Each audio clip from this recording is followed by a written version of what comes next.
so well. Yes. Unlike before, right? I wanted you to understand this.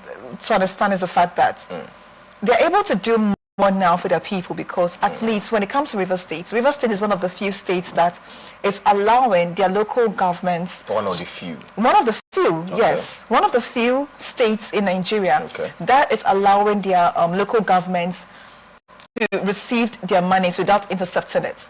Okay. So whatever is being allocated to them. Take note of your words. I'm taking note of my words. So whatever is being allocated to them, they have the autonomy on how to use it, and knowing how close they are with the people, they know what people truly need and are able to bring more infrastructure to the grassroots. Exactly. In comparison to other states whose local government's autonomy is being stifled, where the state government will want to receive the monies allocated to them,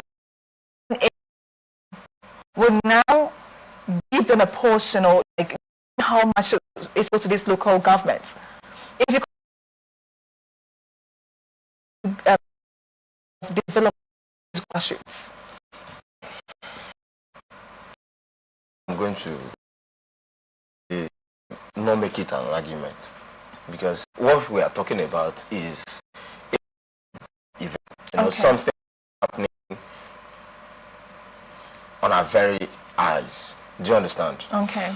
Talking about Edo State government, first of all, the whole headline was that the governor purchased some equipment for the development of Edo State, and also this equipment were handed over to the local government to make sure that they use them properly.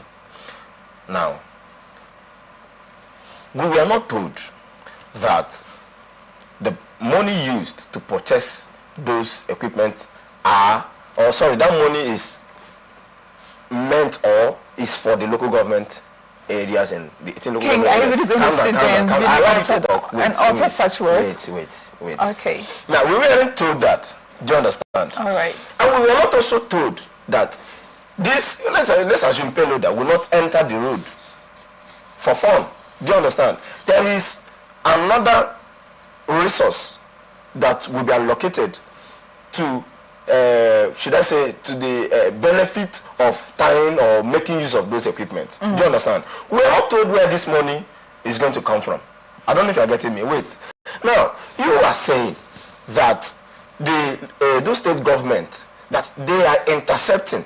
You are not telling me that they have siphoned. You are not telling me that they have taken charge. You are not telling me that they have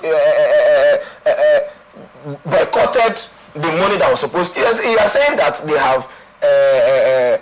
How did you put that? What's that word again? That they whatever. But you are not making it exact that this money is not in their hand. That they are intercepting. Intercepting means that they are not really taking their thing. That means you are not being sure. You are not being sure. Do you understand me? You can't tell me. No, you cannot tell me. I am 100% sure that the state government is still exercising control over the local government. Oh, really? They told you they did not, but did they tell you they did not? What I'm saying is that we are very much sure that the government, you're very much sure. Yes, you're very much sure. We are sure that the federal government has released funds and allocation to local government. We are very much sure of that. Do you understand? And what we are much more concerned right now is the fact that the Edo state government and its local governments and their constituents are making use of those money. That is what is most important. I don't know what. That's what is most important. Yes. Not the autonomy for the. Listen now. No, listen. I did not want you to twist. I'm not twisting. Don't try to paint an ugly picture pretty. We have a law that states that. Listen. We have a law that states that local government should have financial autonomy, and like I rightfully mentioned, yes, this administration, President Tinubu, in his wisdom, Continue. President Tinubu in his wisdom, yes, in wanting to first. And once you can't tell me what to do. No, because you're already saying that the government did. They don't say what to do on my show. Okay, continue.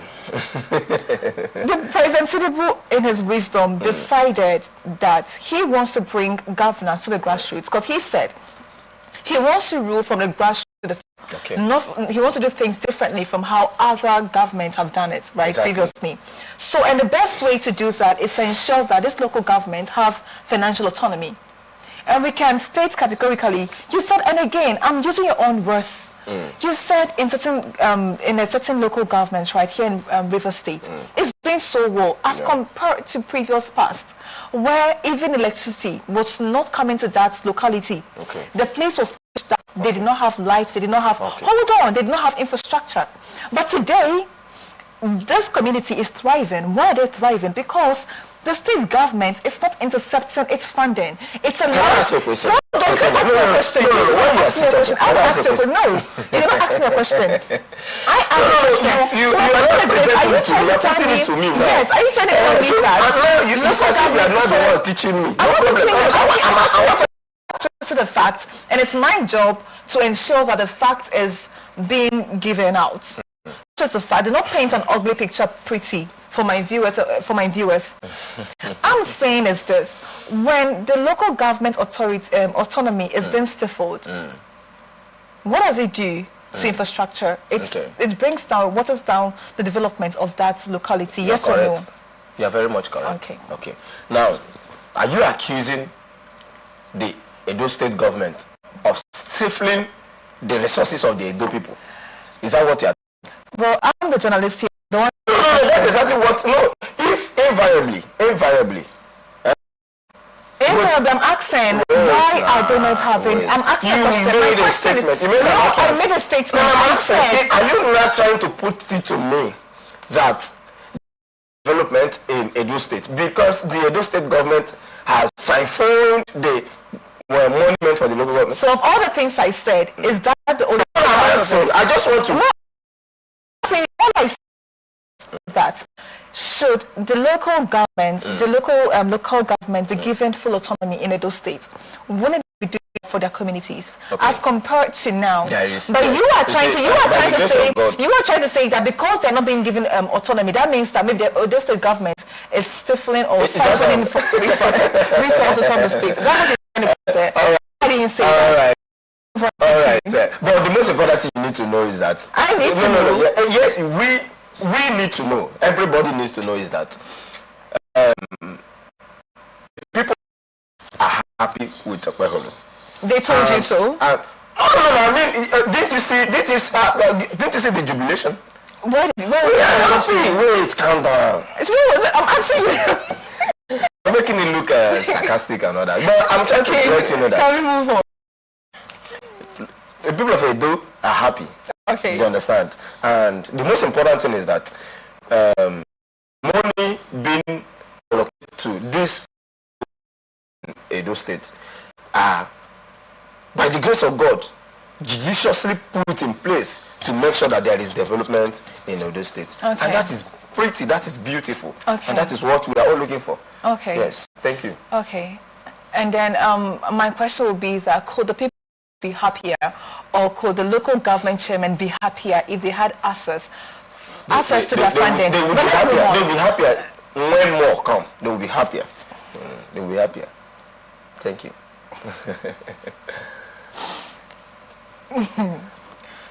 Operation Clean and Healthy Anambra, otherwise known as Oka Brigade, has carried out a coordinated demolition and environmental enforcement exercise along the Upper Iweka axis of Onitsha Owerri Road in the commercial city of Onitsha.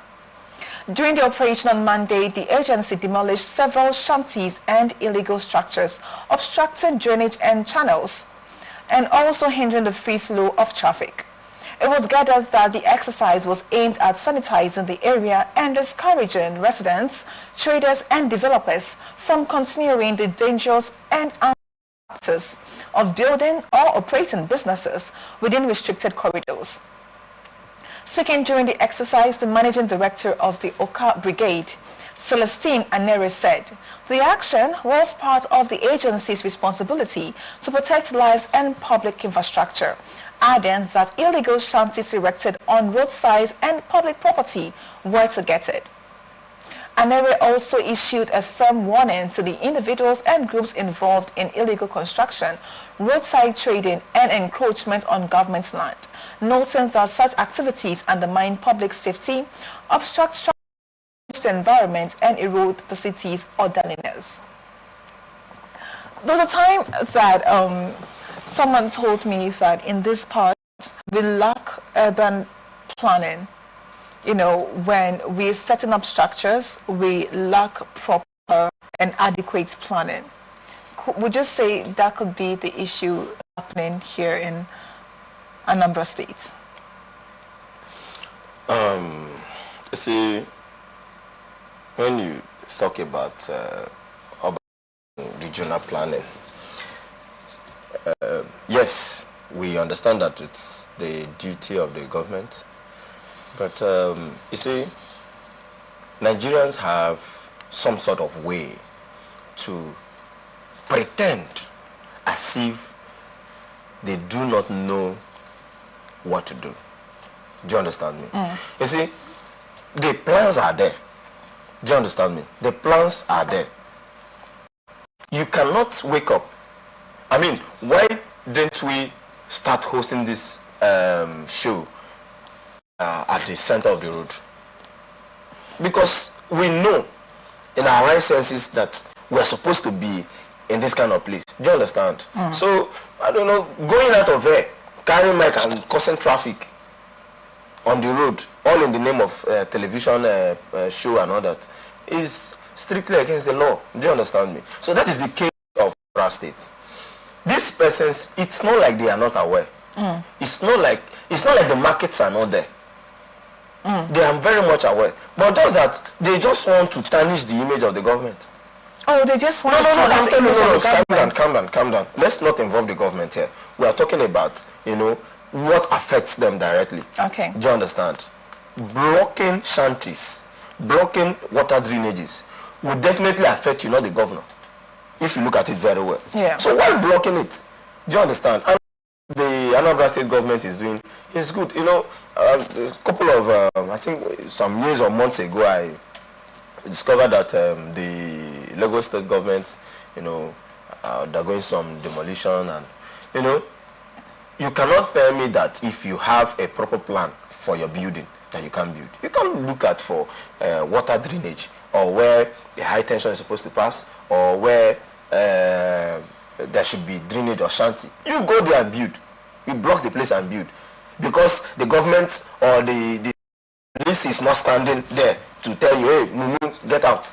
Do you understand me? You go there and build. So, what authority or what permission do you have to occupy that kind of place? And even in your license, you should know that this is a water drainage. And by the time you block it, this whole place will be flooded, and your market will not even sell.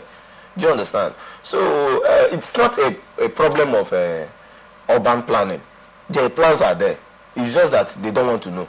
Do you understand? When you say they do not want to know, I do get that sometimes the plans are there. Yes. Right? Not sometimes. The plans are there. Okay, Yes. sometimes the plans are there. Yes. And the people do not want to know. They don't want. They just want to. You know. Disgrace the government. Not disgrace the government. What is government? I don't know. I'm just using your words. No, I'm just saying that you are doing yourself. This is your house. Nobody is more Anambra than you.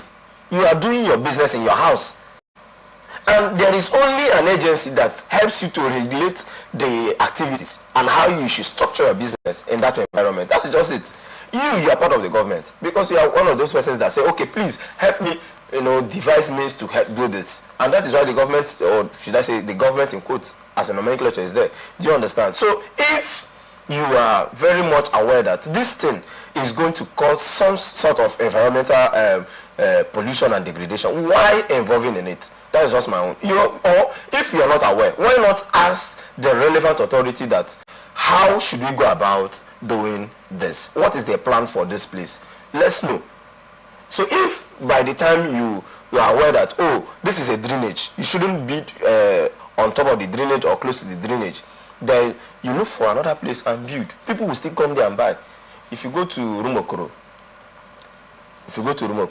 you discover that people leave the market that is inside the building and they come outside to sell. And that was what our former governor was fighting against. You know, they were saying, busy criticizing him that wicked this. No, you can't be causing traffic for other people who are moving about their own business. With your own business, you block drainages. Wherein there are provisions for dumping of refuse, there is a provision for your market space. You won't go there. They will prefer, if you go to my one, sometimes you see people come out, and when the government decides to chase them, the government becomes, they tag the government a bad name. Do you understand? And that is exactly what is happening in Anambra State. If you look at some of those traders, I'm not saying that the trader should vacate, but at least let them look for the spaces that are meant for them, so that we can have a sane and secure environment for ourselves and our businesses. Okay, I mean, I would want to applaud the Anambra State government for what they're trying to do. Yes. Building a safe and then environmental friendly environment for its people. But in as much as we like to do the right thing sometimes, sometimes, should we not have a human factor, a human face to some of these policies? Let's take, for example, these shanties. Yes. These shanties, everybody knows that it's basically a poverty-ridden ghetto, more or less. Okay. And then the reason why these people are living there, because they did not have an alternative. So, do we have, we keep hearing of low-income housing, but how low is this income housing for the people? Is it affordable enough for, considering our minimum wage? We're being paid 70,000 naira a month. How many people can save enough for food, transportation to work, and then also save enough to afford any of those adequate housing facilities that the federal government or the state government tout about? If you go to some environments in the Nigerian environment also, you discover that there are places they call Bata estates, and places where people who basically what is most important in raising stocks is for you to have a place where you can put your head. Now, nobody is stopping you from doing all that, but we cannot, because of the fact that we have people who may not really be able to afford places, to obstruct and kill our own environment. Do you understand? Now, if we start looking out for these human factors, that if these persons go out of here, they will do this, they will do that. At the end of the day, you discover that those shanties will be blocked, drainages, waterways will not pass, a lot of things, a lot of environmental pollution will start occurring. Do you understand? So, yes, we understand that the low budget housing and other things, yes, these are things that the governments are trying their best to put in place, but let us also help the government to ensure that we live in a sane environment. That's just my own. Yes, I understand that not everybody will afford the standard of house they want to stay. Quite understandable, but you shouldn't, because of that, to cause pain to the rest of the public. That's just it. All right. Nicely put. Benue State government has dismissed claims that it plans to establish a rehabilitation center for hardened terrorists, insisting that the proposed facility is aimed at rescuing and reforming victims of forced recruitment into criminal gangs in the state. Speaking in Makurdi on Monday, Director General of the Benue State Peace and Reconciliation Commission, Josephine Haba, described public concerns surrounding the planned disarmament, demobilization, and reintegration center as mischievous misrepresentations, according to her. The initiative must be understood within the broader context of the state's prolonged insecurity, which she said extends far beyond the commonly cited herder-farmer clashes. She drew particular attention to the Sankero axis covering Katsina, Ala, Ukum, and local government areas, where armed bandits had plagued communities for years. Harbat revealed that in early 2024, Governor Hyacinth Alia visited Katsina, Ala following disturbing reports presented during a meeting with the Catholic Diocese that disclosed many young people were abducted from markets, homes, and even while riding motorcycles, and were taken into creeks and forced to work for criminal gangs. According to her, the abducted youths were used as foot soldiers and errand runners in the forest enclaves. King. Yes. Well, I do get the misrepresentation of facts, but is it far-fetched considering the fact that, I mean, just last week, 117 former Boko Haram terrorists, according to the government, former Boko Haram terrorists have been taken through the program and then are now going to be reintegrated back into society because they've been reoriented. Is it far-fetched then that, especially in a state like Benue State, where most of these atrocities take place, where every day hundreds of lives are being lost, properties are being destroyed, and then families displaced and whatnot, that a facility of this magnitude is supposed to be raised there? I do understand the part where she says that it's not for the hardened terrorists, but rather for those who were forced into, banditry and are being used as foot soldiers and then errand boys or errand girls or whatever. But is that what we're supposed to focus on right now? Is it a good step in the right direction for the people? Because whether we like it or not, yes, I do understand that sometimes when these people are being forced out of their homes and then being forced to, commit these atrocities, it's against their will. But how many of them would say it's against their will, and how many of them are wholeheartedly involved in the atrocities? How do we determine who is who when such a facility is being put out? This security or insecurity problem it's quite a sensitive one, and in most cases, the major problem the security operatives have is individuals who sabotage the efforts that they have been doing. But you see, what the Edo State government, the Benue State government is actually talking about is that people tend to misinterpret what the government is doing. Do you understand me? So I don't know why people are so eager in carrying false or negative information, especially when it comes to, once you mention anything government in this country, you see people get so agitated. I mean, why? Do you understand? Are you asking why? No, it's a rhetorical question, and I'm not expecting you to answer me, but what I'm trying to say is that people tend to get so agitated by negative news. Do you understand? And they tend to always want to use it against the government, forgetting that this government we're also talking about is you and I. So rehabilitating people who were forcefully recruited into banditry is not a bad idea, but tagging it that they are forgiving bandits is the one I don't really find funny. Yes, as sensitive as this case is, we're already hearing a situation where these bandits will just appear, a kind of bushy and all that.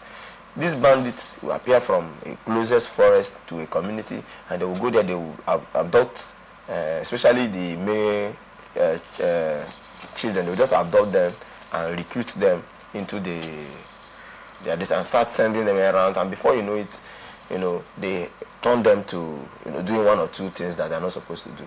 And the government is just trying to make sure that they at least that particular one, they stop it. And it's a good step. So all you just need, all the Benue State citizens need to do is to look out for a way to provide sensitive information to security operatives so that they can also help. These persons that are going there are our sons, they are our daughters. Do you understand? And we wouldn't be happy that we are seeing them every day by day, being forced to do what they are not supposed to do. Well, not just like we're talking about in the case of cultism and all that in Bayelsa. You see that some of those boys, research have proven that some of those boys were forced, were deceived into joining those cult groups. Do you understand? And at the end of the day, they join them. So if there is a measure that the government or the Benue State government is putting in place to ensuring that that particular practice stops, then it's a welcome development, and it's something that everybody should support instead of misinterpreting it or saying that they are forgiving. I mean, it doesn't sound so nice. Do but does it sound nice to the families who have lost their loved ones? Very, very unfortunate. Yes, who have lost their loved ones in those atrocities, this killing and all that. Imagine whether I may not, or they may not even know that this boy is being forced to carry atrocities, right? But I do see this boy who causes the death of my mother, my child, and then I'm being told he was forced into doing this. Okay. And because of that, he is being rehabilitated. And then we are... Those are not the ones they are talking about. Hold on. You're talking about... Because I said they are trying to... Some of these bandits, they're being forced to go on errands. They're also being put on the forefront as foot soldiers. And you know what a foot soldier in war is. So if you're a foot soldier, you're carrying a gun. You're part of those people causing harm to the community. And let's just say, example, I witnessed, or one of these mothers, these fathers, these orphan children had witnessed one of these individuals, whether it's by choice or they were forced into it, committing this crime. And then tomorrow you're telling them that it's not a choice of theirs, so we want to rehabilitate them. What I want to ask is this: instead of we blaming the people for feeling the way they're feeling, because we're not in their shoes. Some of these individuals, 5 years, 10 years, 15 years after insecurity, they are still yet to find their footing. They're still displaced. They're living in IDP camps and what's not. They don't know the way forward. They don't know what the future holds for them. And then they are hearing that this bandits or terrorists who committed these atrocities are to be rehabilitated back into society, are supposed to be empowered. They are being given some monies to start life all over again, so they are not being forced or coerced back into the life they just left. Instead of blaming the people, I'm not blaming. Instead of blaming the people or coming at them for feeling the way they're feeling, shouldn't the governments find a way to have a conversation with them before coming up with these policies? We think, yes, the government, we voted them into power, we gave them the authority to take decisions on our behalf. But sometimes shouldn't our feelings and in our pain be put into consideration when these policies are being carried out? Like I said, insecurity challenge is a very sensitive one. Do you understand? And it's not a challenge where we jump into it, at a point. In fact, after the appointment of the new Minister of Defense, we witnessed some kind of, reduction in the insecurity. Do you understand? So, what I'm trying to say basically is that, yes, the government need to, fast track or expedite their actions in ensuring that this insecurity is put to stop. Do you understand? But why they are doing that, I mean, it's very sad that people's lives are being lost along the line. And I'm not saying that, I'm talking out of empathy now. I'm not saying that these persons do not have the right to feel the way they are feeling. Do you understand? But the only point I'm making is that, in some cases, apart from even insecurity, you discover that anything, just a normal Nigerian, anything that has to do with the government, they don't want to support. Do you understand? They don't want to support. And they want to spread the misinformation very fast. Do you understand? And if the government is saying that they want to, they are not saying hardened criminal, they want to forgive hardened criminals. They are not saying that. What they are saying, the statement is very clear that they want the ones that were being forced. They know these persons. Do you understand? These are community members. So if there is a way for us to bring back our children into living a normal life, then let us do it. And I don't see anything wrong with doing that. Do you understand? That is just it. But why they are also looking for other means, I think they should also, expedite their actions to make sure that the Benin State people live in a very secure environment. And that is just our most priority. And we keep praying for them. You keep praying for who? The Benue people. Okay. All right. Let's move on to our final story. Bandits on Sunday evening struck the Blue community in the local government area of Kwara State, killing one person, abducting a popular Hausa provision seller, and injuring two others. The Blue, a complex community with multiple bush routes, has been vulnerable to repeated attacks by armed groups. In response, the Edu local government chairman, Abdullahi Bello, on Monday imposed a curfew from 4 o'clock p.m. to 6 o'clock a.m. daily until further notice. The directive followed an emergency security meeting at the council. Eyewitnesses said the attackers stormed the town around 8 p.m. shortly after the Ishai prayer, shooting indiscriminately and sending residents fleeing for safety. I was still talking about insecurity and all that. See, and this is Kwara community. This is Kwara community. And then tomorrow we hear that some of these people are being given amnesty. Yes. Honestly, as a human being, I have that part of me that, do not support crime. Do you understand? I do not like, especially when it comes to taking people's lives. I don't know what we are going to do to make sure that this set of persons are being taken away from our society. I don't know, but I still pray. But would you say when it comes to, we are a bit lenient when it comes to terrorists here in this part? You see, this our approach here in Nigeria like I said, is too complacent as compared to other nations? No, it's not, I don't know if you say complacent, but what I'm trying to say is that this Nigeria we have today, a whole lot is happening. Do you understand? A whole lot is happening. And it's not everything that you see. I had a situation where when the banditry last year was so intense, the people were just saying, President Tinubu talk, give up. It's a very sensitive one. Do you understand? Until when you get closer, that is when you understand how sensitive this insecurity issue is, how sensitive it is. And it is not just about, I don't know if I should call it about banditry.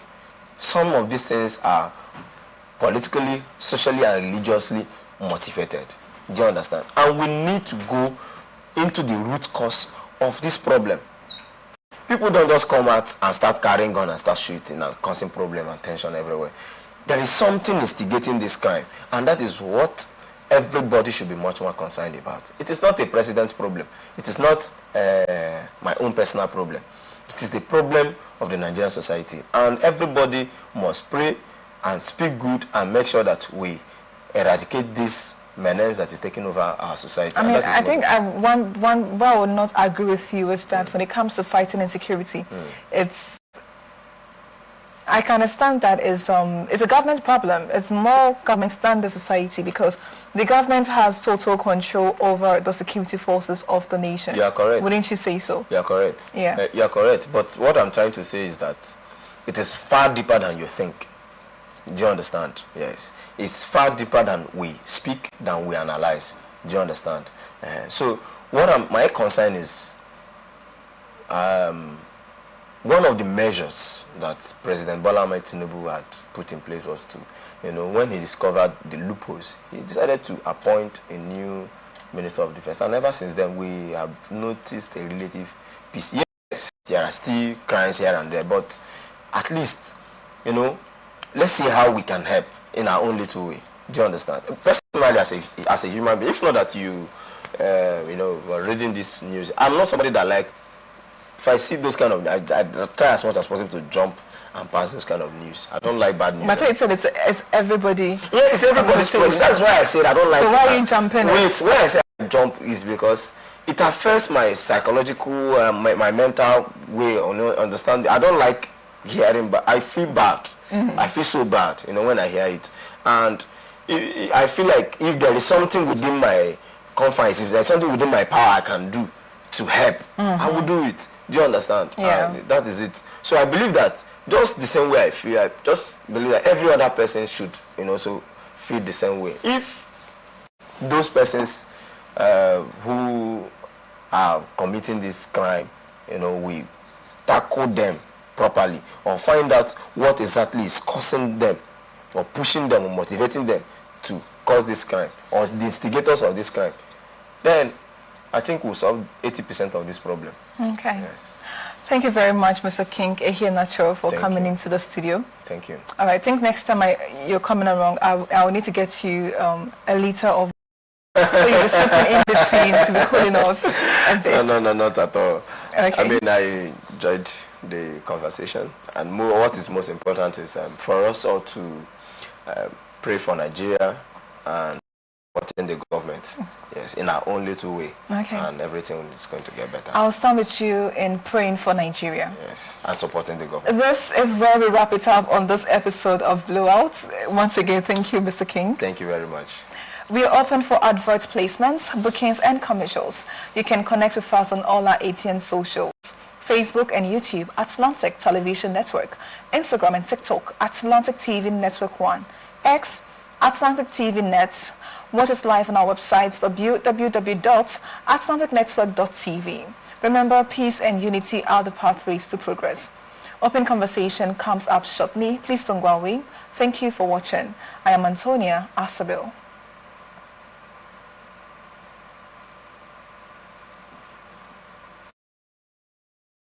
The 2026 Anniversary Celebration Lecture of Morrison Media Group. Theme: Media's role in shaping social change, addressing inequities, and empowering voices. Chairman Alex Ndodi Enebele, FSM, President, Institute of Strategic Management of Nigeria, Chartered. Keynote speaker, Professor Armstrong Idachaba, Professor of Media and Broadcasting Communication. Panelist, Professor Chris Ochonogo, Immediate Past Head of Department, Journalism and Media Studies, University of Port Harcourt. Dr. Ijoma Tobosia, Secretary, NUJ, River State.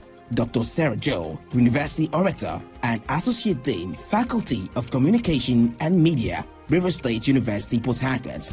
Dr. Ibiere Koki, Ignatius Aju University of Education, Rumolomini, Port Harcourt. Chief Host, Dr. Chinyere Igwe, Esquire, Chairman, Morrison Group. Date: Tuesday, 10th March 2026. Venue: Gate Place Hotel, Kilometer 5, East West Road, adjacent Obirikwere Flyover, Rumosi, Port Harcourt. Time: 10 a.m. For more information, please call Kainde Paul Obofadi 081-063-41777 or Samuel Ajinwo at 090-454-00744. Signed, Management. The Board, Management and Staff of Morrison Media Group presents the 2026 Anniversary. From the line across the ocean to the land